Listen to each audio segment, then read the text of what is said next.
आगे है, सबसे पहले है। तो उस परमात्मा को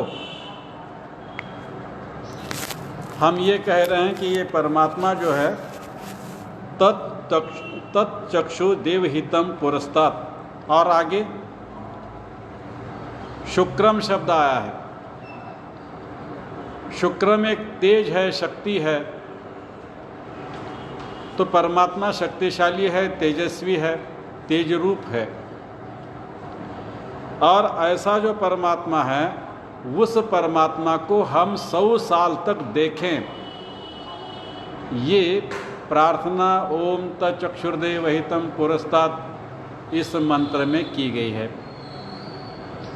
तो हम ये जो आँखें हैं, हमारी आँखें, ये भी किसने दी है? तो ये परमात्मा ने दी है। हमारे आँखों में देखने की शक्ति भी परमात्मा ने ही दी है। और इसीलिए और परमात्मा हमारा चक्षु है, वो भी चक्षुओं का चक्षु है, हमारा लक्ष्य है। तो उस परमात्मा को हम ये कह रहे हैं कि हे परमात्मन, तू अपनी दिव्य शक्तियों के द्वारा हमको अर्थात हमारे चक्षु को पवित्रता प्रदान कर, हमारे चक्षुओं में पवित्रता जो है आ जाए, इसके लिए हम तुझे प्रार्थना करते हैं, तेरे से प्रार्थना करते हैं, तुझे इस प्रकार की बात को मांग रहे हैं। अब केवल ऐसा कहने से तो काम चलेगा नहीं।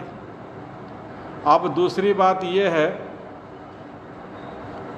कि भुव इस शब्द का एक अर्थ होता है अवकल्पन, मेल, चिंतन या अवलोकन, जिसको हम कहते हैं। अब ये जो चिंतन है, मनन है, अवलोकन है, ये तो मन का विषय है। और आँखों का विषय है रूप। एक और थोड़ा सा समझ लीजिए इस बात को कि यहाँ केवल चक्षु को ही बतलाया गया है, लेकिन इसका अर्थ नहीं केवल चक्षु ही पवित्र हो। इसमें जो भी ज्ञानेंद्रियां हैं, उन सबका ग्रहण इसमें होता है। ये सबके लिए कहा जा रहा है। अब सबके नाम लेते बैठना, सबका उल्लेख करना, ये इसमें जो है दोष आ जाता है। और कितनी बार इन सब का नाम लेते बैठेंगे तो फिर कलेवर बढ़ जाता है। तो इसलिए एक का नाम ले लिया कि बाकी उसके संबंधित जो भी लोग ये हैं, तो वो उनको याद करना है, उनका ग्रहण करना है। तो यहाँ ये ध्यान में रखना कि ये पवित्रता केवल आँखों के लिए नहीं, तो वाणी के लिए भी है, कान के लिए भी है, सभी ज्ञानेंद्रियों के लिए है। ये मेरी जो ज्ञानेंद्रियां हैं वो शुद्ध और पवित्र हो, ये उसमें बात आती है। तो अब हमें ही ये सोचना है कि ये पवित्रता जो है किस प्रकार से लाई जाए, उसके लिए क्या करें। ये महत्वपूर्ण। तो इसमें मन ही मुख्य है, जैसे मैंने पिछली बार भी कहा था। चाहे कान की बात हो, आँख की बात हो, मुंह की बात हो, नेत्र की बात हो, ये सब जगह सबसे मन का संबंध है। तो ये जो आँखें हैं, इसका काम है देखना, लेकिन इसके पीछे जो पवित्रता की या अपवित्रता की बात आती है, जब इस पर हम चिंतन करते हैं तो वहाँ मन का संबंध आ जाता है। तो हमें ये विचार करना है कि आँखों की पवित्रता जो है किस प्रकार से हो। अब देखिए, और एक बात मैं और समझाता हूँ। मनुष्य जो भी करता है, उसके सभी कार्य परमात्मा के सहकार्य के सिवा असंभव है, वो कर ही नहीं सकता। तो हम जो भी करते हैं उसमें दो कर्ता हैं, एक परमात्मा है और एक हम आत्मा है, जीवात्मा है। आत्मा अर्थात जीवात्मा स्वतंत्र रूप से कुछ भी नहीं कर सकता। तो परमात्मा का क्या काम है? जैसे उदाहरण दे रहा हूं समझाने के लिए कि परमात्मा गाजर बनाता है, गाजर जीवात्मा नहीं बना सकता। अब जीवात्मा उस गाजर का हलवा बना सकता है, गाजर की सब्जी बना सकता है, लेकिन गाजर बनाना जीवात्मा के बस की बात नहीं है। हम जो भी इस प्रकार से कई कामों में आप घटाते चलिए तो आपको ये ध्यान में आएगा कि परमात्मा कुछ काम करता है, परमात्मा की कुछ रचनाएं हैं, परमात्मा कुछ वस्तुओं का निर्माण करता है और उसी को उपयोग लेकर के हम उसमें कुछ बदलाव करते हैं। ये है उसमें। तो यहाँ ये जो परमात्मा ने हमको शरीर दिया है, ये इंद्रियां दी है, अब इन इंद्रियों का क्या करना है ये हमारे मन पर है। हम इसका दुरुपयोग भी कर सकते हैं, सदुपयोग भी कर सकते हैं। ये शरीर जब हमें दिया है, मिला है परमात्मा की कृपा से, तो शरीर एक अलग बात है और उसका सदुपयोग दूसरी बात है। जैसे कोई घड़ी पहनता है आदमी, घड़ी भौतिक है, अब उसका पट्टा है, उसके पुर्जे हैं, उसके सब कुछ चीज़ें हैं, कांटे हैं, ये उसका भौतिक भाग है। लेकिन अभौतिक भाग क्या है? घड़ी पहनने का अभौतिक भाग ये है कि हम समय को देखें और समय के अनुसार अपना जीवन व्यतीत करें, समय का सदुपयोग करें। अगर समय का सदुपयोग करने के लिए अगर कोई घड़ी पहनता है तो वो घड़ी पहनने का कोई अर्थ है, वो सार्थक है। अगर केवल घड़ी शोभा के लिए पहन रहा है तो वो व्यर्थ है, वो घड़ी का पहनना व्यर्थ है। तो ये जो शरीर, मनुष्य शरीर हमको मिला है, मानव योनि हमको मिली है, तो ये भौतिक भाग हो गया। और उसका सदुपयोग करना, इस मानव योनि में आकर के परमात्मा की भक्ति करना, परमात्मा के दर्शन करना या निःश्रेयस की प्राप्ति के लिए प्रयत्न करना, ये उसका सदुपयोग है। और हम उद्देश्य को भूल करके बस खाओ पियो मौज करो में लगे हैं या आए दिन को इसी प्रकार से व्यतीत कर रहे हैं, कोई मतलब नहीं है, तो उस जीवन का कोई अर्थ नहीं। तो यहाँ परमात्मा ने आंखें दी है, ये ऊपरी आंखें हैं, ये गोले हैं, ये परमात्मा ने दी है। इसमें देखने की शक्ति भी परमात्मा ने ही दी है, ये ऊपरी भाग है। अब दूसरी बात यह है कि मेरी आंखें मोटी है कि छोटी है, मेरी आंखें काली हैं कि नीली हैं, ये जो है ये आपत्तिजनक नहीं, इस पर कोई आपत्ति नहीं करेगा। तेरी मोटी है, तेरी आंखें छोटी क्यों हैं, तेरी नीली क्यों हैं, तेरी काली क्यों हैं, इसमें कोई आपत्ति नहीं करता, क्योंकि मेरी आंखें मैंने बनाई नहीं है, मैं अपने आँखों का करता नहीं हूँ, इसलिए कौन आपत्ति करेगा? जैसी आँखें हैं वैसे हैं। अब ये परमात्मा ने दी है, परमात्मा की कृति है। लेकिन आँखों का गंदा रखना ये आपत्तिजनक है। अगर मैं गंदी आँखें लेकर के चार लोगों में बैठूंगा तो लोग आपत्ति करेंगे, अरे कैसा आदमी है, आँखें धोया नहीं, नहाया नहीं, गंदी आँखें लेकर के हमारे सामने आया है, ऐसा ही मैल आँखों में दिख रहा है, तो आपत्ति वहाँ होगी। तो आँखें बनाना हमारा काम नहीं है, लेकिन आँखों को शुद्ध रखना, पवित्र रखना, साफ सुथरा रखना, ये हमारी हाथ की बात है,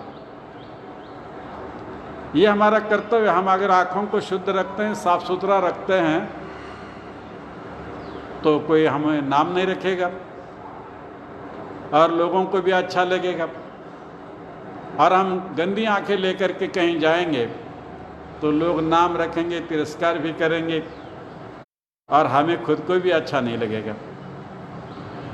तो बस इसी प्रकार से अब ये आंखें धोएंगे, नहाएंगे, सारे शरीर को नहलाएंगे, साफ सुथरा करेंगे, ये बाह्य रूप हो गए, बाह्य शुद्धि हो गई। लेकिन वास्तव में आँखों की गंदगी क्या है? जो बार बार भक्त परमात्मा से कह रहा है कि मेरी आँखों में पवित्रता प्रदान कर दो, मेरे आँखों में पवित्रता आ जाए, किसी प्रकार का कि अपवित्रता, मैलापन ना हो, गंदगी ना हो, तो वो किस अर्थ में हो रहा है? इस पर चिंतन करना ये आवश्यक हो जाता है। अब देखिए, मैंने जैसे कहा कि ये जो विषय हैं, अब जैसे कहा कि आँखों का विषय है रूप, ये आँखों से रूप देखते हैं, सौंदर्य देखते हैं, बहुत सारी चीज़ें देखते हैं, उसका ज्ञान प्राप्त करते हैं। अब इसी प्रकार से मेरे कान भी, मेरी वाणी भी, मेरी त्वचा भी, बहुत सारी जो ज्ञानेंद्रियां हैं वो भी अपने अपने विषयों का दर्शन करती है। अब कान का विषय है शब्द, तो शब्द का दर्शन वो करेगा, कान करेगा। त्वचा का विषय स्पर्श, तो वो स्पर्श का दर्शन करेगा। ये सारे देखते तो हैं अपने अपने ढंग से। अब जो ज्ञानेंद्रिय जिस विषय का है, जिस विषय को वो देख रहा है, तो ये विषय कभी कभी मन को भटका सकते हैं, गलत दिशा में ले जा सकते हैं। और इसीलिए यहाँ सावधान किया गया है कि सावधान, तुम विषयों के पीछे मत लगो, रूपों के पीछे मत भागो, या स्पर्श के पीछे मत भागो, या रसना है, चटपटी चीज़ें खाने के पीछे मत भागो। सावधान है कि तुम भागते होगे तो फिर भटकोगे। तो इसलिए यहाँ ये मार्जन मंत्र में पानी के छींटे देकर ये सावधान किया जा रहा है कि ये इनके विषयों के पीछे मत भागो, विषयों पर संयम रखो। और मैंने कहा कि संयम ही योग का द्वार है। हम संयम कर सकते हैं तो फिर योग के मार्ग को प्रशस्त कर सकते हैं, आगे चल सकते हैं। अगर हमारा किसी पर भी संयम नहीं है, ना वाणी पर संयम है, ना खानपान पर संयम है, ना सुनने पर संयम है, ना देखने में संयम है, किसी पर भी अगर हमारा संयम नहीं है तो हम योगी नहीं बन सकते, परमात्मा की उपासना कर नहीं सकते, हमारा ध्यान जो है परमात्मा में लगेगा ही नहीं। ये महत्वपूर्ण बात है। तो ये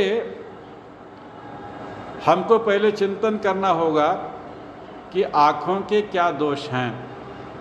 अब जैसे हम बातचीत में भी कहते हैं कि कुदृष्टि, सुदृष्टि है, या अच्छी भावना, अच्छी नज़र से देखा, बुरी नज़र से देखा, उसके आँखों में जो है खराबी है,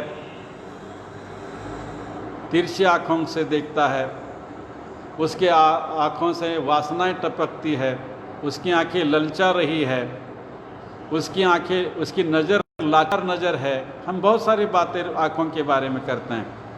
या आँखों को मूंदना, या आँखें मूंद करके जी रहा है, आँखें ढक करके जी रहा है, आँखें खोल करके जियो, ये भी कहा जाता है। आँखें बड़ी करना, आँखें दिखाना, आँखें घुमाना, आँख मारना, कई शब्द प्रयोग जो है वाक् प्रचार हमारे व्यवहार में होते हैं। तो हमारे आँखों के जो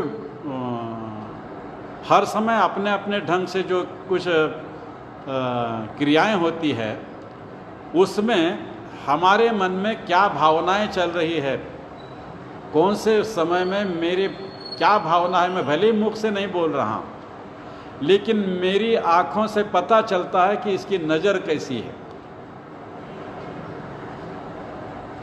तो ये हमारी आंखें भी बहुत कुछ बिना बोले बोलती, इसको देह बोली बोलते हैं। तो देह बोली में भी सबसे प्रमुख अगर क्या है तो वो आंखें हैं। हम भले ही कुछ बात अपने हृदय में छिपा करके रखने का प्रयास करेंगे, लेकिन हमारी आंखें छिपने नहीं देती, छिपती नहीं। हमारे हाव भाव पता चल जाते हैं। तो कोई प्रसंग है, मान लो मुझे अच्छा नहीं लगा लेकिन मैं हंस रहा हूँ, तो देखने वाले को पता चलता है ये तो इसका जो हंसना है वो नकली है, वास्तव में उसकी आंखें बोल रही कि उसको ये अच्छा नहीं लगा है। तो ये इस प्रकार की बातें हो जाती है। तो ये हमारी जो आंखें हैं ये हमारा चरित्र बतला देती है, हमारा स्वभाव, हमारी प्रवृत्ति, ये सब कुछ आँखों के हलचल से पता चलता है। या कोई लोभी व्यक्ति है, किसी वस्तु को बार बार देख रहा है, तो हम कहते हैं इसकी आंखें ललचा रही है उस वस्तु के लिए। तो लालच, काम, क्रोध, कोई गुस्से में है तो आंखें बतला देती है। अगर आंखें गीली है तो हम कहते हैं कि दुखी है। तो इस प्रकार से अब ये शास्त्र क्या कह रहा है कि ये जो बातें हैं, बहुत सारी बातें हैं। किसी के नजर में स्नेह झलकता है, प्रेम भी झलकता है, अच्छे बुरे सब भाव आंखों से झलकते हैं। तो यहाँ आंखों की जो पवित्रता है, निर्दोषता है, वो क्या है वो देखने, उस पर हम विचार करेंगे। उस पर विचार करना ही अधिक महत्वपूर्ण है। आप देखो, जैसे मैंने पहला मंत्र प्रस्तुत किया आपके सामने, ओम तक्षुर्देव हितम पुरस्ता शुक्रमश्चरत पसेम शरदाशतम। ये 100 साल तक हमें क्या देखना है, इसका उत्तर इस मंत्र में बतलाया गया है। हम जो देख रहे हैं वो बात मंत्र में नहीं कही। मंत्र में ये कहा जा रहा है जो परमात्मा सबकी आँख है, अर्थात मार्गदर्शक है। आँखों का काम क्या है? मार्ग दिखाना। मार्गदर्शक होती है आँखें। आँखें मार्ग दिखाएगी तब हमारे पैर चलते हैं। और आँखों को कुछ दिखता नहीं है, मार्ग दिखाती नहीं, तो पैर भी नहीं चलते। तो हम सबका मार्गदर्शक कौन है? तो परमात्मा है। वो हमारा लक्ष्य है, वो हमारा चक्षु है। और दूसरी बात कही, ओम चक्षु देवहितम, परमात्मा सब देवों का, अच्छे लोगों का हित करता है, कल्याण करता है। उस परमात्मा को 100 साल देखना है।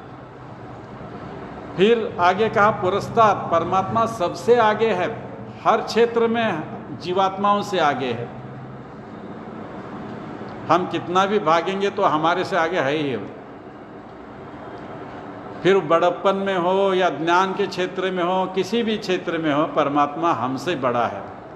तो उस महान परमात्मा को देखना है 100 साल तक। फिर शुक्रम, अर्थात वो जो तेजस्वी है, आत्मदा बलदा है। ज्ञान क्या है? ज्ञान ही तेज है परमात्मा का। सर्वशक्तिमानिता ही उसका तेज है, उसकी सुंदरता है। तो ऐसे परमात्मा को हम 100 साल तक देखें, इस मंत्र का भाव है। तो इससे हमें पता चलता है कि 100 साल हम क्या देखें। ये दुनिया की सारी चीज़ें तो देखते ही हैं, ये तो देखना ही है, लेकिन इसमें अपवित्रता है, इसमें मिलावट हो सकती है। तो हमको हमारी दृष्टि अगर अत्यंत पवित्र बनाना है तो हमारी आँखों का लक्ष्य होना चाहिए परमात्मा के दर्शन करना, परमात्मा को देखें। ये महत्वपूर्ण बात है। अगर हमारी आँखें परमात्मा के लिए प्यासी हैं और उस परमात्मा को देखने का प्रयास कर रहे, तो समझ लेना कि आँखों की पवित्रता, आँखें जो है मेरी पवित्रता की ओर अग्रसर हो रही है।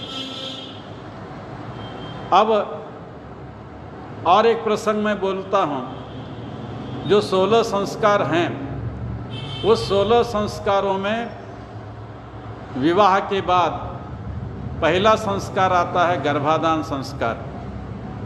इस पहले संस्कार में भी यज्ञ आदि सब होने के बाद वो नवदाम्पत्य जो है सूर्य का दर्शन करते हैं और जब वो दर्शन करते हैं तो पुरोहित उनसे एक मंत्र बुलवाता है। वो मंत्र है ओम चक्षुर्नो देवा सविता चक्षुर्न उत पर्वतः चक्षुर्धाता दधातु नः। इस मंत्र का ये अर्थ होता है ये जो सविता देव है ये हमारे लिए चक्षु है। सविता सूर्य को भी कहते हैं, सविता परमात्मा को भी कहते हैं। वो सूर्य को देख रहा है, भौतिक सूर्य को, लेकिन ये भी हमारी भौतिक आँखों की आँख है। सूर्य ना होता तो हमको कुछ भी ना दिखाई देता। लेकिन सूरज को जिसने बनाया, सूरज को जिसने प्रकाशित किया है वो भी चक्षु है। तो सविता मेरे लिए चक्षु है, अर्थात ये दिखने वाला, आकाश में दिखने वाला ये जो सूर्य है वो भी मेरा चक्षु है और परमात्मा भी सूर्य के समान वो भी मेरा चक्षु है। फिर पर्वत शब्द का प्रयोग किया है। पर्वत जैसे बड़ा होता है, महान होता है, बड़े बड़े पर्वत होते हैं। किसी बड़े की उपमा देना चाहे तो हम पर्वत से देते हैं। तो जैसे पर्वत बड़ा है, बहुत विशाल है, वैसे परमात्मा भी विशाल है। अब पर्वत परमात्मा से विशाल नहीं हो सकता, लेकिन अब संसार में जो दिखने वाली चीज़ें हैं उसमें हमारे लिए तो बस पर्वत ही बड़ा दिख रहा है। इसलिए हम कह रहे हैं कि पर्वत के समान बड़ा जो परमात्मा है वो भी मेरा चक्षु है, अर्थात परमात्मा बहुत बड़ा है और मेरे लिए वो चक्षु के समान है। और फिर बाद में कहा चक्षुर्धाता दधातु नः। हे सविता, हे पर्वत के समान महान चक्षु, आप मुझे ऐसी आंखें प्रदान कर दीजिए कि मैं तेरे बनाए हुए हर वस्तु में तुझे देख सकूं। ये दिव्य दृष्टि है। अर्थात वहाँ गर्भाधान संस्कार में पति पत्नी जो बात करते हैं वो तो आने वाले अपने संतान के लिए बोलते हैं कि ऐसी संतान हमको दे दो जो संतान तेरा सच्चा और अच्छा भक्त बने, भक्त हो। मेरी संतान की जो चक्षु है बस वो चक्षु जो है दिव्य चक्षु हो, ताकि सृष्टि के हर पदार्थ में वो तेरा दर्शन कर सके, तुझे देख सके। जैसे संत तुकाराम कहते हैं कि डोळ्यातील बाहुली माझी विठाई झाली। मैं जिसको भी देखता हूँ बस मुझे उसमें विठू नज़र आता है, परमात्मा नज़र आता है। तो बस ऐसा ही होना चाहिए। ये आँखों की पवित्रता है कि वो हर चीज़ में परमात्मा को देख रहा है। तो वहाँ कामना की है गर्भाधान संस्कार में। अब पुंसवन संस्कार होता है। इसके बाद गर्भाधान संस्कार के बाद पुंसवन संस्कार आता है। तो उस संस्कार में भी अंत में एक मंत्र आता है। वहाँ भी पिता अपने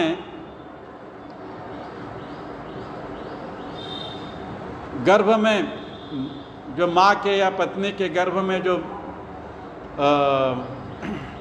आकार ले रहा है बच्चा, शिशु, वो कैसा होना चाहिए ये भाव वो प्रकट करता है। भाव प्रकट करा है माँ के माध्यम से, वो वहाँ तक उस तक पहुँचा रहा है। और पिता ये कह रहा है, जैसे वो वचन है सुपर्णो असि गुरुत्मान असि त्रिव्रते शिरो गायत्रम ते चक्षु, वहाँ भी शब्द आया। तो पहले वाक्य में तो ये कह रहा है कि तेरे जो सिर में, तेरा जो सिर है, मस्तिष्क है, वो 3 बातों से युक्त हो, 3 व्रतों से युक्त हो। वो क्या है? स्तुति, प्रार्थना, उपासना। ये 3 बातें तुम्हारे मस्तिष्क में हो, ये मुख्य मुद्दा है उसके लिए। और फिर आगे कहा गायत्रम ते चक्षु, आप तेरे आंखों में गायत्री हो, तेरी आंखों में गायत्री हो। अब गायत्री मंत्र आप सबके लिए मालूम है कि वो तो एक बुद्धि का वरदान मांगने वाली, बुद्धि की प्रार्थना करने वाला मंत्र है। तो इसकी चर्चा गायत्री मंत्र की हमने बहुत की हुई है। तो मूल में धियो योनः प्रचोदयात्, हे परमात्मा मुझे ऐसी बुद्धि दे, ऐसी मुझे प्रेरणा दे ताकि मैं कल्याण के मार्ग पर आगे बढ़ सकूं, मेरा अकल्याण ना हो, मैं सुख को, शांति को, आनंद को प्राप्त कर सकूं, मैं अपने लक्ष्य को प्राप्त कर सकूं, मैं अपने दुखों को, बाधाओं को, पीड़ाओं को दूर कर सकूं। ये मूल में भाव है। तो उसमें धियो शब्द का जो अर्थ है, धी का अर्थ मैंने उससे बहुत पहले मैंने बताया था कि धी जो है उसके संबंध में कि एक तो हमें धी का सीधा संबंध है ज्ञान। अब हमें ऐसा ही ज्ञान दे दो जो पवित्र ज्ञान हो। हमारी जो धी यानी बुद्धि ऐसी दे दो कि जो ज्ञान और अज्ञान को पहचान सके, पाप और पुण्य को, अच्छे बुरे को पहचान सके, जिसको मेधा बुद्धि कहते हैं, वो दे दो। क्योंकि मैं अच्छे काम करना चाहता हूँ, श्रेष्ठतम कर्म करना चाहता हूँ, और इसलिए मुझे विवेक बुद्धि का होना आवश्यक है, और वो मुझे बुद्धि दे दो। ये उसमें कहा गया है, विवेक दे दो, ज्ञान दे दो, अच्छे कर्मों में प्रवृत्त कर दो। धी का एक अर्थ होता है कर्म भी मैं अच्छे करना चाहता हूँ। फिर धी का एक अर्थ होता है मधुर वाणी, मेरी वाणी भी अच्छी दे दो, मेरा ज्ञान भी अच्छा हो, कर्म भी अच्छे हो, ये सारी बातें उसमें हैं। तो कहने का मतलब ये है कि तेरे आँखों में गायत्री हो का मतलब है कि तू कुछ भी करेगा वो ज्ञानपूर्वक कर्म करने वाला बन। तो परमात्मा की प्राप्ति पर अपना ध्यान केंद्रित करते हुए कर्मों को करना है। कौन से कर्मों का विधान शास्त्रों में किया है उन्हीं को करना है, और जिन कर्मों का निषेध शास्त्रों में किया है उसको छोड़ते रहना है। तो ये इस प्रकार की बात उसमें है। तो आँखों में गायत्री होने का मतलब ये है कि तुम ऐसे कर्म करो कि जिससे ये भवसागर से तर सकोगे। अब आगे हम चर्चा करेंगे कि जो आँखें हैं, इन आँखों को हम नयन भी कहते हैं। नयन का मतलब है ले जाने वाला, मार्ग दिखाने वाला, दिशा दर्शक, मार्गदर्शक, ये भी उसका अर्थ है। तो ये आँखें हैं तो हमको चलने में आसानी हो जाती है। ये जो अंधे लोग हैं उनको पूछिए उनका क्या हाल है, उनकी क्या कठिनाई है। तो ये आँखें हमारी बहुत महत्वपूर्ण काम करती। इन आँखों के बिना हम कुछ कर ही नहीं सकते। तो ये जो आँखें हैं इसमें पवित्रता होना आवश्यक है। हमारी दृष्टि दूरदृष्टि वाली बने। हम कोई भी विचार करेंगे तो परिणामों का या किसी भी काम का जो परिणाम है वो क्या निकलेगा, इससे क्या होगा भविष्य में, क्या नहीं होगा, इसका चिंतन करना और फिर हर काम को करना है। परिणामों को, दुष्परिणामों को सोचते समझते हुए काम को करना है। तो ये साधारण रूप से दूरदृष्टि है। मुझे कब क्या करना है ये प्रोग्राम उसका होता है, भावी योजनाएं जिसको कहते हैं। तो ये भावी योजनाएं बना करके उसके अनुसार उसके अनुरूप कर्म करना ये महत्वपूर्ण होता है। तो ये हमारी जो दृष्टि है वो दूरदृष्टि वाली बने, दूरदृष्टि बने, हमारी दृष्टि पवित्र दृष्टि बने। ये उसके पीछे का एक भाव है। और हमारे अब वेद में भी एक बात आती है, धृतम में चक्षु अमृतम आसन, परमात्मा मेरी आंखों में घृत हो, घी हो, ऐसा कहा गया है। यानी मेरी आंखें स्नेहमयी हो, घृत यानी घी, और घी को स्नेह भी कहते हैं। स्निग्धता उसमें होती है, चिकनाहट उसमें होती है, उसमें तेज होता है, सौंदर्य होता है।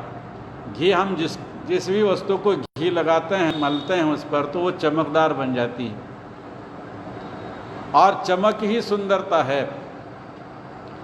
तो घी के कई नाम आते हैं शास्त्रों में। घी जल को भी कहा जाता है, तेज को कहा जाता है, प्रेम को कहा जाता है, श्रद्धा को कहा जाता है, भक्ति को कहा जाता है, वीर्य को कहा जाता है, आस्था को कहा जाता है, विज्ञान को कहा जाता है, प्रकाश को कहा जाता है। ये घृत के कई अर्थ हैं।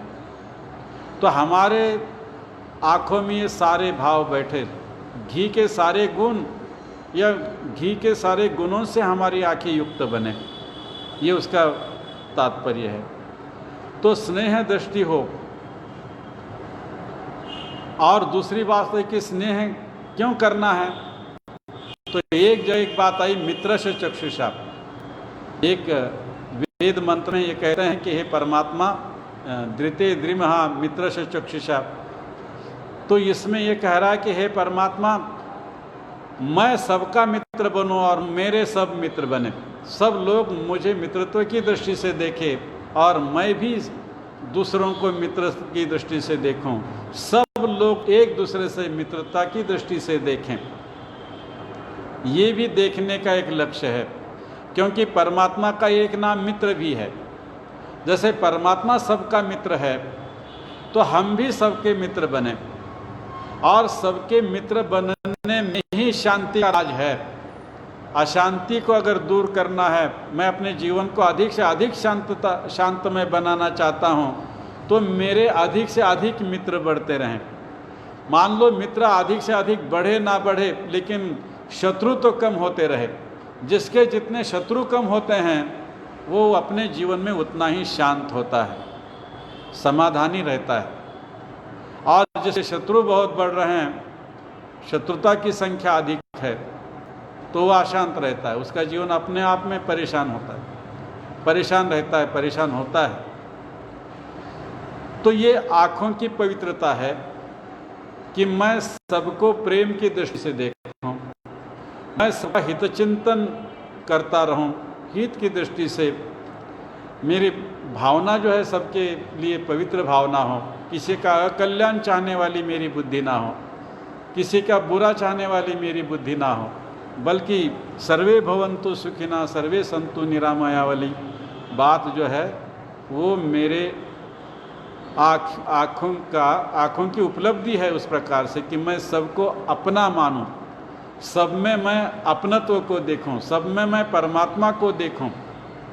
ये है आँखों की पराकाष्ठा, उसके अध्यात्म की पराकाष्ठा है कि हमारी आँखें सबको, किसी को भी जब देखती है तो उसमें परमात्मा को देखती है या अपने मित्रत्व को देखती है। ये सब मेरे भाई हैं, जितने भी पशु पक्षी आदि हैं, ये इनमें जो भी आत्माएं हैं वो सब मेरे अपने हैं, ये भावना है। तो इसको ही आँखों की पवित्रता माना गया है, इसको ही पवित्रता माना गया। तो यहाँ एक बार और थोड़ा सा 5-10 मिनट समय है कि परमात्मा को देखने की जो प्यास है हमारी आंखों में होनी चाहिए। जो आंखें हर वस्तु में परमात्मा को देखने के लिए लालायित है, तो समझ लेना कि वो पवित्रता की ओर है, पवित्रता की ओर अग्रसर है। तो परमात्मा ही हमारे चक्षु का लक्ष्य होना चाहिए। ये साधारण सी बात इसमें है। अब एक प्रश्न आता है कि परमात्मा फिर दिखता है, आप तो नहीं बोलते हैं कि परमात्मा दिखता नहीं है, और यहाँ तुम बोल रहे हो कि हर पदार्थ में देखो, तो ये कौन सी बात सही है? परमात्मा दिखता है क्या दिखता नहीं है? कहीं दिखता है लिखा जा रहा है, कहीं नहीं दिखता कहा जा रहा है। तो इसमें समाधान ये है कि परमात्मा दिखता भी है और नहीं भी दिखता, दोनों भी बातें बराबर हैं। अब एक बात को, एक पक्ष को बोलेंगे तो अधूरा सत्य होगा, तो दोनों को मिलाकर के बोलना पड़ता है कि वो दिखता भी है और नहीं भी दिखता है। अब सूरज दिखता है कि नहीं दिखता, जैसे पूछते हैं, पर सूरज दिखता भी है और नहीं भी दिखता। जब रात है तो नहीं दिखता, दिन है तो दिखता है। ऐसे परमात्मा भी अगर ज्ञानी व्यक्ति है तो दिखता है, और अज्ञानियों के लिए नहीं दिखता। सीधी सी बात है। तो अब ये अज्ञानियों को भी ज्ञान प्राप्त करना पड़ता है। बहुत सारे लोग जो ऊपरी प्रश्नों को लेकर के परमात्मा के अस्तित्व को नकारते हैं, लेकिन बहुत बार ऐसा होता है कि वस्तु होते हुए भी नहीं दिखती, तो इसका मतलब ये नहीं कि वो वस्तु है ही नहीं। आप जैसे कोई वस्तु है लेकिन हमसे बहुत दूर है, तो दूर की वस्तु हमको कभी नहीं दिखाई देगी। आप जैसे अमेरिका है लेकिन हमको दिखाई नहीं देती, ना हमने कभी अमेरिका को देखा। अब हम क्या कहेंगे, अमेरिका नहीं है? है कि नहीं है? है। जो कुछ लोग जाकर के देख करके आए हैं, उन पर भरोसा रखना पड़ता है कि भाई इन्होंने देखा है तब तो कहा कि अमेरिका है, मैं जाके आया हूं। मैं नहीं गया, मुझे अमेरिका नहीं दिखाई, तो इसका मतलब ये नहीं कि अमेरिका है ही नहीं। तो परमात्मा अज्ञान के कारण बहुत दूर है। लोग परमात्मा को दूसरी जगह देखते हैं, के कारण उनको परमात्मा दिखाई नहीं देता, क्योंकि वो दूर से दूर भी है और नज़दीक से नज़दीक भी है। बहुत नज़दीक चीज़ भी नहीं दिखती। जो चीज़ हमारे बहुत नज़दीक है वो भी हमको नहीं दिखती। अब हमारी आंखें हमको नहीं दिखती। हमारे आंखों में अगर हमने काजल लगा लिया तो हमको दिखता नहीं है। दूसरों को दिखता है मेरी आंखों में काजल मैंने डाला है, लेकिन मेरी आंखों का काजल मुझे नहीं दिखता, या मेरी आंखों में कोई गंदगी है तो वो मुझे नहीं दिखाई देती, क्योंकि वो आंखों के बहुत नजदीक है। बहुत नजदीक की वस्तु भी हमको दिखाई नहीं देती। तो मुझे नहीं दिखाई दे रहा, इसका मतलब वो चीज है ही नहीं, ऐसा मानना गलत है। तो परमात्मा अत्यंत नजदीक है। परमात्मा इतना नजदीक है जितना कि बस वो इसलिए हम उसको देख नहीं पाते। और दूसरी बात है कि परमात्मा सूक्ष्माति सूक्ष्म होने से भी नहीं दिखाई देता। बहुत सूक्ष्म चीज़ें भी हमारे आँखों को नहीं दिखती। बहुत बार वो दूरबीन लेकर के हमको देखना पड़ता है। तो वस्तु है लेकिन बहुत दूर होने से नहीं दिखती, बहुत नज़दीक होने से नहीं दिखती, बहुत सूक्ष्म होने से नहीं दिखती। और मान लो उन इंद्रियों में आघात हो गया है, वस्तु है लेकिन मेरी आंखें जो है खराब हो गई, फूट गई है, मैं अंधा हो गया हूँ, तो मुझे जो है वो चीज़ होते हुए भी नहीं दिखाई देगी। अब अंधा अगर कहेगा कि चंद्र दुनिया में है ही नहीं, होता तो मुझे दिखता, है कि नहीं? तो अंधे को चंद्रमा नहीं दिख रहा है, इसका मतलब चंद्रमा है ही नहीं, ऐसी बात नहीं है। क्यों नहीं दिख रहा है? तो उसकी आंखें ही नहीं है, वो अंधा है तो कैसे दिखेगा? तो इसलिए वस्तु होते हुए भी हमारे इंद्रियों में जब दोष होता है, आघात होता है, तो फिर ऐसी अवस्था में भी वस्तु होते हुए भी का एक लक्षण है कि हमारा मन अगर ठिकाने पर नहीं है, हमारे मन में बहुत सारे कुछ तो विचार चल रहे हैं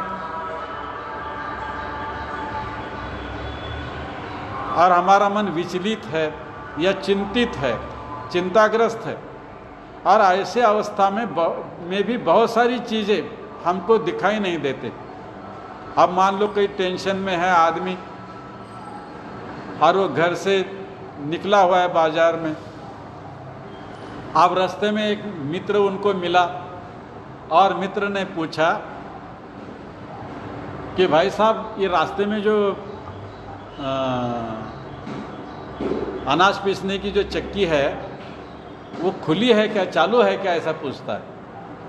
मुझे पीसने के लिए जाना है गेहूं लेकर के, तो वो है क्या खुला, चल रही कि चक्की चालू है क्या। अब वो व्यक्ति उस चक्की के सामने से गुजरा हुआ है, कहीं से आया, उसका रास्ता ही वही है, लेकिन वो और आंखें भी उसकी खुली है, लेकिन वो कहता है भाई साहब वो गिरनी चालू है क्या बंद है मुझे मालूम नहीं है, देखा ही नहीं, देखा है उसने, इतना सारा रास्ता नहीं दिखता क्या, सारी चीज़ें दिखती है, लेकिन फिर भी कहता है कि मैंने देखा नहीं, मुझे चालू है क्या बंद है पता ही नहीं। तो ये जब मन हमारा और कहीं लग जाता है तो फिर बाकी चीज़ें होने पर भी नहीं दिखती या उसका पता नहीं चलता। तो ये उसके पीछे का एक कारण ये भी है। या और एक आगे दूसरा उदाहरण ये है, आगे का कारण ये है कि व्यवधान के कारण भी हमको वस्तु के होते हुए भी हमें दिखाई नहीं देता। आप जैसे मेरे पीठ के पीछे क्या है मुझे दिखाई नहीं देता, या किसी वस्तु पर कोई कवर डाल दिया है, कोई कपड़ा डाल दिया है या और कुछ है, आवरण है उस पर, तो वो उसके नीचे क्या चीज़ है हमको दिखाई नहीं देती। तो इसका मतलब ये नहीं कि वो उसमें कोई है ही नहीं। अब मेरे पेट के पीछे कुछ भी नहीं है क्या, मुझे कुछ भी नहीं दिखता, इसका मतलब बस यहीं से सब दुनिया शुरू है, पीठ के पीछे मेरे कुछ है नहीं, ऐसा कह नहीं सकता। है, बहुत सारी चीज़ें हैं लेकिन मैं देख नहीं सकता। या कोई ढकी हुई चीज़ है तो भी मुझे दिखाई नहीं देती। और आगे ये कहा कि परमात्मा जो है निराकार है, इसके कारण भी वो दिखता नहीं है। परमात्मा न दिखने का कारण क्या है, वो निराकार है इसलिए भी नहीं दिखता। साकार होता तो दिख जाता। अब साकार पदार्थ भी इनका, जैसे मैंने सूर्य का उदाहरण दिया, चक्की का उदाहरण दिया, या और भी बहुत सारी चीज़ें, तो ये हैं भौतिक चीज़ें हैं लेकिन फिर भी हमको दिखाई नहीं दिए। और परमात्मा तो उसके कारण भी नहीं दिखाई देता। और आगे का कि समान तो की चीजें दूसरे में मिलाई जाती है, तो एक मान लो, या नहीं तो फिर समान गुणधर्म की चीजें उसमें तो भी हम पता नहीं चलता। जैसे दूध में पानी मिलाया जा सकता है, समानता उसमें है, कुछ हद तक पानी और दूध में समानता है, वो एक दूसरे में मिल जाते हैं। तो दूध में मिलाया हुआ पानी हमें दिखाई नहीं देता, जबकि मिलाया गया है पानी लेकिन हमको दिखाई नहीं देता। या दिन में भी जो है ये नक्षत्र तारे होते हैं कि आकाश में, दिन में भी आकाश में तारे होते हैं लेकिन हमको दिखाई नहीं देते, केवल रात को ही दिखाई देते हैं।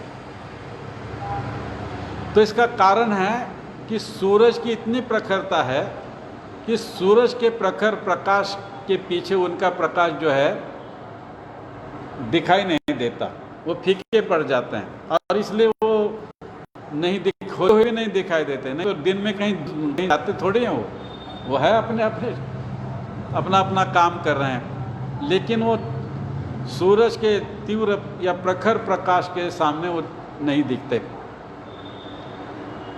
अब जैसे ये दिन में जो है ये लाइट जलाए तो उसका उतना प्रभाव नहीं दिखता, रात्रि में इसको लगाएंगे तो बहुत प्रकाशित टिमटिमाते हुए हम दिखाई देते हैं प्रखर रूप में। तो कहने का मतलब ये है कि इन 7-8 कारणों से वस्तु होते हुए भी हमको नहीं दिखाई देती। तो नहीं दिखाई देती इसका मतलब ये नहीं कि परमात्मा नहीं है।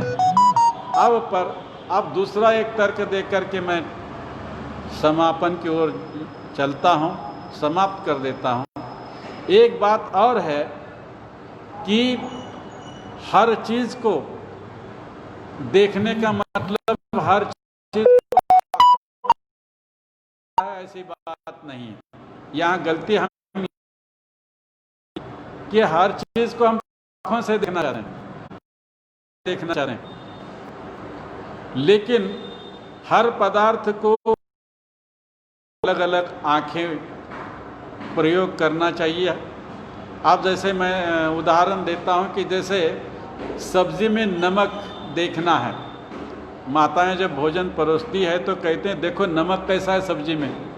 अब देखो शब्द का प्रयोग किया जा रहा है, तो कैसे देखेंगे? सब्जी में डाला हुआ नमक आँखों से नहीं दिखता, फिर उसको कैसे देखना पड़ता है? जीवा में रख के, मुख में रख करके फिर देखना पड़ता है कि हाँ सब्जी में नमक ठीक है, ज़्यादा है, कम है, बोल सकते हैं। तो ये सब्जी में पड़ा हुआ नमक जीवा की चक्षु से देखना पड़ता है। अब ये कोई गा रहा है तो कहते हैं देखो कितना सुंदर गा रहा है, तो कैसा देखेंगे? गाना तो आंखों का विषय नहीं है, कहेंगे कि गा रहा है तो वहाँ कान की आँख करनी पड़ती है। कान रूपी आँख से हमको देखना पड़ता है कि ये सुंदर गा रहा है, मधुर गा रहा है, या कैसे कर्कश गा रहा है। इसी प्रकार से कोई सुगंधित वस्तु है, अब मान लो हमने चंदन खरीद करके लाया किसी दुकान से, तो ये असली है कि नकली है, ये कैसा चंदन है, ये देखने के लिए कैसे देखेंगे? तो नाक को लगाएंगे, हम देखेंगे, सूंघेंगे, सूंघने से पता चलता है उसके गंध से कि भाई ये असली है, यानी तो किसी पेड़ के छिलके ला करके बेचा है उसने और हम लेके आए, ये होता है। तो आँख रूपी नाक से ही यानी गंध के माध्यम से हम उसको देख सकते हैं। तो आप जैसे कोई कहेगा देखो कितनी हवा अच्छी चल रही है, तो कैसा देखेंगे? हवा को देखने के लिए भी और दूसरी आँख है, चर्म की आँखों से, ये चमड़े से हम देख सकते हैं कि हवा गर्म चल रही है, ठंडी चल रही है, अच्छी चल रही है। तो ये इन पदार्थों को भी, ये जड़ पदार्थ हैं, इनको भी देखने के लिए जब अलग अलग आँखें हैं, आँख जो है गाना देख नहीं सकती, कान जो है सब्जी में नमक कैसा है वो देख नहीं सकता, उनके अपने अपने दर्शन हैं, उनके अपने अपने विषय हैं। तो जैसे हर इंद्रिय को एक अलग अलग, हर इंद्रिय अलग अलग दर्शन करते हैं अलग अलग विषयों का, तो इसी प्रकार से अब हमारे ध्यान में आ गया कि ये चीज़ें देखने के लिए अलग अलग इंद्रियां हैं, अलग अलग आँखें हैं। तो परमात्मा को देखने के लिए, उसको देखने के लिए भी एक आँख है, और उस आँख का नाम है ज्ञान चक्षु। ज्ञान के चक्षु से परमात्मा को देखा जा सकता है, अनुभव किया जा सकता है। जिसकी ज्ञान की आंखें खुली, तो वो व्यक्ति इस हर पदार्थ में परमात्मा को देखेगा। पहाड़ को देखेगा तो भी परमात्मा उसको नजर आएगा, सूर्य को देखेगा तो भी परमात्मा का अनुभव आएगा, वृक्षों के पत्तों को देखेगा, फूलों को देखेगा, फल को देखेगा, अनेक प्रकार के रसों को देखेगा, इन सब को देखेगा तो परमात्मा उसको दिखेगा उसमें। अरे ये किसने बनाया? अलग अलग योनियां हैं, पशु हैं, पक्षी हैं, कीट पतंग हैं, किसने बनाया? और हर एक का शरीर एक जैसा नहीं है, अलग अलग है, सगळे रूप हैं। तो इन सबको देखने पर वही व्यक्ति परमात्मा को अनुभव करता है। अरे ये परमात्मा की कलाकृति है, ये परमात्मा का चमत्कार है। ये उस व्यक्ति को दिखाई देता है जिसकी ज्ञान की आंखें खुली हुई है। तो हमारे जो चक्षु हैं वो ज्ञान चक्षु बने। हमारे चक्षु का लक्ष्य होगा इन चक्षुओं का चक्षु जो परमात्मा है उसी को देखने के लिए ये आंखें तरसती रहें, उसके लिए ही वो प्यासी बने और उसको उस प्यास को बुझाने के लिए ही वो प्रयत्नरत रहे। तो फिर हमारी आंखें पवित्र आंखें मानी जाएगी। तब कहीं जा कर के हमारे इस आँखों, नहीं तो दुरुपयोग करने के लिए बैठे हैं, उसको कोई सिखाने की ज़रूरत नहीं, वो अपने आप अधोगति की ओर जो है बहती हैं, ये सारी आगे बहेगी। तो यहाँ इतनी ही बात है कि हम अपने जीवन को खुली आँखों से देखें। नहीं, हमारी जो जीवन की ओर देखने की दृष्टि है वो स्वच्छ हो, निर्मल हो और पवित्र हो। बदलता है तो फिर हमारे जीवन में बहुत सारा बदलाव आता है। अगर हमारे दृष्टिकोण में अगर दोष है तो हमारा जीवन दुखी बन जाता है, कष्टी बन जाता है और फिर हम उलझते चले जाते हैं। दुख के गर्त में हम जो है धंसते चले जाते हैं। इसलिए ये नेत्र बहुत महत्वपूर्ण हैं, क्योंकि ये हमारे मार्गदर्शक हैं।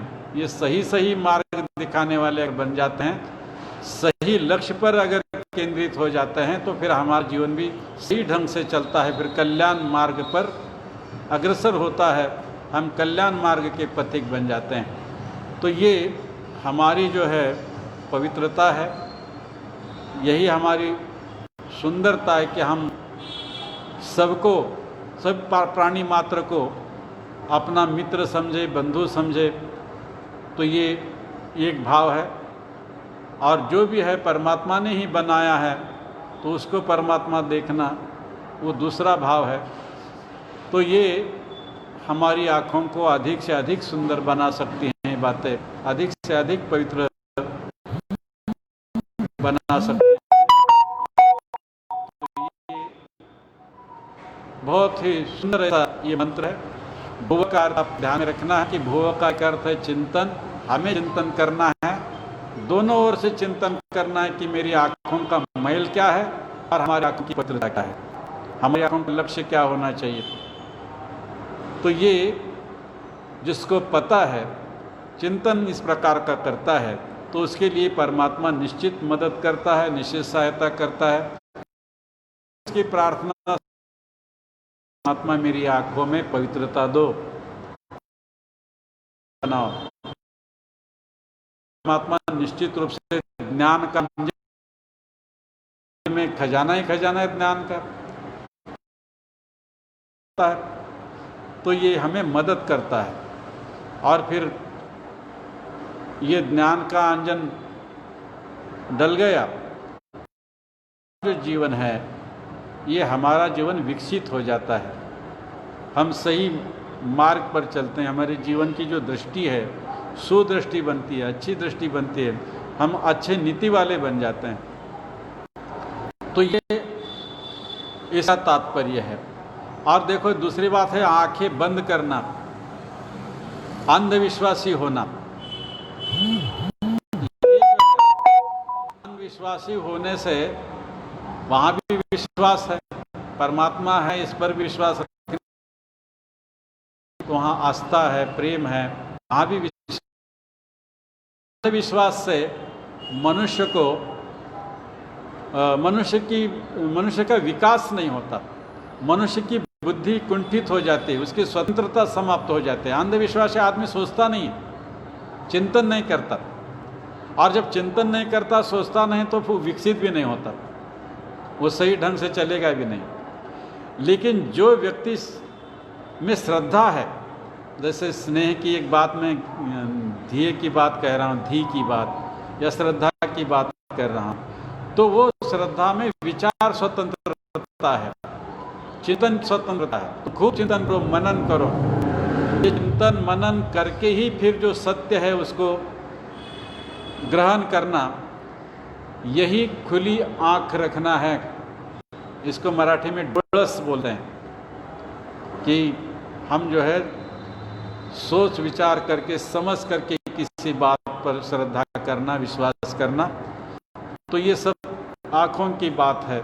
तो हम अपने जीवन को विकसित करना चाहते हैं, आत्मा का उत्कर्षी करना चाहते हैं, जीवन का लक्ष्य भी प्राप्त करना चाहते हैं, तो हमारी आँखें, हमारी नज़र, हमारी दृष्टि, हमारी भावनाएं ये पवित्र हो, शुद्ध हो, और ये केवल परमात्मा की भक्ति से ही संभव है।